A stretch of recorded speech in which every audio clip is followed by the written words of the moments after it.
শুভ সকাল বন্ধুরা, কেমন আছো তোমরা সবাই? আশা করছি তোমরা সবাই খুব ভালো আছো আর আমরাও ভালো আছি। আমার আরও একটি নতুন ভিডিওতে তোমাদের সবাইকে অনেক স্বাগত জানাই। আজ হচ্ছে বুধবার আর এখন বাজে ঘড়ির কাঁটায় ওই সকাল 6:30 মতো হবে। তবে চলো আজকের ভিডিওটা এখন থেকেই শুরু করছি। আশা করি ভিডিওটা তোমাদের ভালো লাগবে। ভিডিওটা পুরোটা দেখার অনুরোধ রইল। রোজকার মতো এই 5:30টার দিকেই ঘুম ভেঙে গেছে। তো এদিকে আমার সকালের কিন্তু সমস্ত বাসি কাজগুলো সারা হয়ে গেছে। তারপর চানও হয়ে গেছে। চান টান করে পুজো দিয়ে একদম সোজা চলে এসেছি ঘরে। তো তাড়াতাড়ি করে এইদিকে ঘরে এসে মুখে একটু ক্রিম মেখে চুলটা আঁচড়িয়ে সিঁদুরটা পরে নিলাম। আর আমার ছেলে কিন্তু এখনও ঘুমিয়ে আছে। তো এইদিকে দেখো, এই যে কয়েকটা জামা কাপড় ছিল, কয়েকটা বলতে ওই হাতে গোনা। এই যে নাইটিটা পরেছিলাম তো সেটা, আর হচ্ছে তোমার কালকের যে ছেলেদের স্কুলের প্যান্ট জামাগুলো, ওরা স্কুল থেকে এসেছিল না, একদম ভিজে মানে কাক ভিজা হয়ে গেছিলো। তো সেই জামা কাপড়গুলো আমি বিকেলে কেচে দিয়েছিলাম। তো সেগুলো হালকা শুকিয়েছে আর ভেজা ছিল। তো সেগুলো এই যে বাইরে মেলে দিলাম। কয়দিন থেকে না এই যে প্রচণ্ড পরিমাণে রোদ উঠছে আর ছাদে না যেতে ইচ্ছে হয় না, মানে ছাদে যাওয়াই যাচ্ছে না। আর এই নিচেই এত রোদের পরিমাণ, এখানেই জামা কাপড়গুলো শুকিয়ে যাচ্ছে, তাই আর ছাদে যাচ্ছি না। তারপর ঘরে এসে চা করলাম 2 কাপ। 1 কাপ হচ্ছে নিজের জন্য আর 1 কাপ শাশুড়ি মায়ের জন্য। আর এটা হচ্ছে আমরা বলি মানে কুকিজ বিস্কুট। তো তোমরা কি বলো অবশ্যই কমেন্ট করে জানিও। তো এইদিকে এই বিস্কুটটা এনেছিল হাজবেন্ড, অনেক দিন হয়েছে, সেটা আর খাওয়া হয়নি, ঘরেই ছিল। মানে বেশি বিস্কুট আনলে না কোনটা রেখে কোনটা খাবে এই করতে করতে কিন্তু মানে দেখবে কত বিস্কুট অনেক সময় ওই তোমার নষ্টই হয়ে যায়। যাই হোক, এদিকে সোজা রান্নার কাজে লেগে পড়েছি। আজকে রান্না করেছি এই দেখো ডিমের ঝোল। সেটা হচ্ছে ওই যে তোমার হাঁসের ডিমগুলো দিয়েছিলাম পুজোতে, তো সেগুলো আবার খেতে হয়। আমার শ্বশুরবাড়ির নিয়ম হাঁসের ডিম দিয়ে পুজো দিতে হয়, আবার সেটা আবার খেতে হয়। তাই আজকে সেই ডিম দিয়ে আর এমনি 2টো ডিম ফ্রিজ থেকে বের করে ঝোল করলাম আলু দিয়ে। আর করেছি হচ্ছে মুসুরির ডাল, আর ওই যে কালকে শাক এনেছিল না তোমাদেরকে যে দেখালাম, সেই শাকটা মানে ওটা আমরা বলি ঢেঁকি শাক। তো ওই শাকটা খেতে কিন্তু বেশ ভালো লাগে, পেঁয়াজ দিয়ে আর হচ্ছে মুসুরির ডাল সেদ্ধ করে ভাজা করেছি। সকালবেলা না বেশি করে করেছিলাম, হাজবেন্ড বলেছিল আমাকে রুটি দিয়ে ওটাই পাঠিয়ে দিবে, আর সাথে একটা ডিমের অমলেট করে। তো রান্না বান্না হয়ে গেছে। শুধু রান্না বান্না হলেই তো আর হবে না, রান্নার পরে যে কত কাজ থাকে সেটা আর দেখবে কে।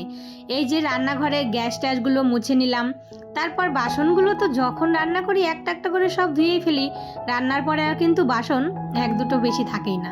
ওই কড়াইটা মেজে তারপর এই যে মশলা রাখার এই যে তাকটা, এটা একটু ভালো করে মুছে নিলাম। আর মশলার কৌটোগুলো সাথে সাথে মুছে নিলাম। আর মশলার কৌটো, তেলের কৌটো, এগুলো না সবসময় যখন মশলা ইউজ করি তখনই কিন্তু মুছে রাখি না। এর জন্য ওই কয়েকদিন পর মানে মাসে একবার করে যদি একটু ভালো করে পরিষ্কার করে নেই তাহলে কিন্তু আর তেল চিটা হয় না। আর যখনই রান্না করি তখনই তো সাথে সাথে ওই যে কাপড় থাকে, কাপড় দিয়ে মুছে নিই। আর রান্নাঘরে আজকে না 2 দিন হলো এই যে মানি প্ল্যান্ট গাছটা রেখে দিয়েছি। তো এইদিকে না এই যে দেখো সেলফগুলো ভালো করে সুন্দর করে মুছে নিচ্ছি। আর রান্না বান্না হয়ে গেছে, তো চলো তোমাদেরকে একটু দেখাই।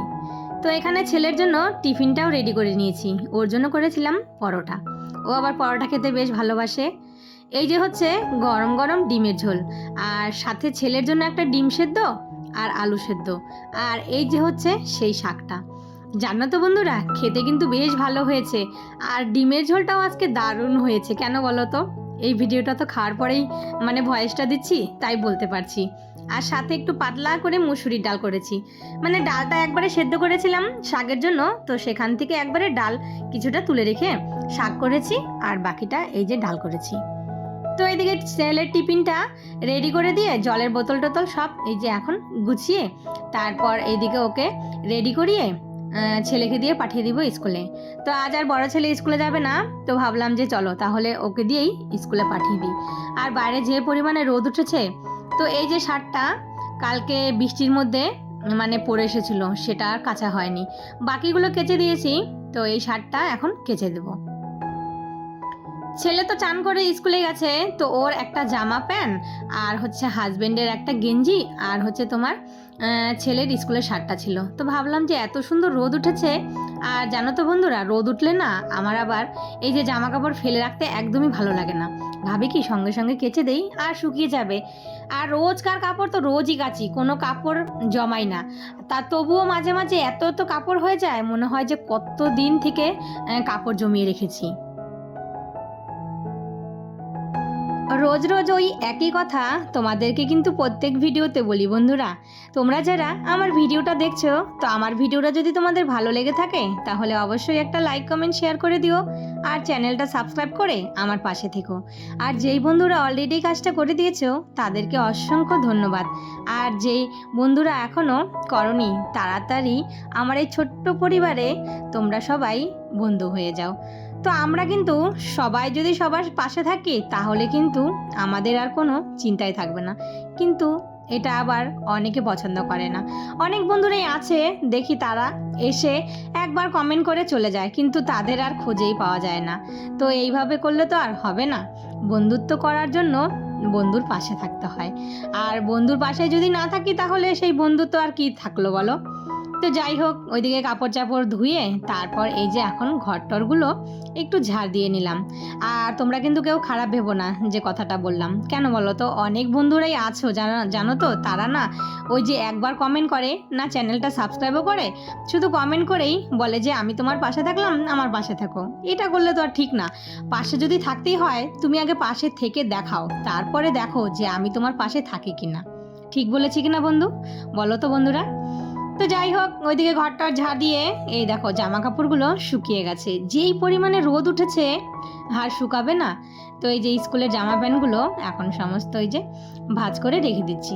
ওই হাতে গোনা কয়েকটা জামা কাপড়, ছেলের দুটো জামা প্যান্ট আর স্কুলের দুটো জামা প্যান্ট, আর আমার এই যে নাইটি আর হচ্ছে সায়াটা।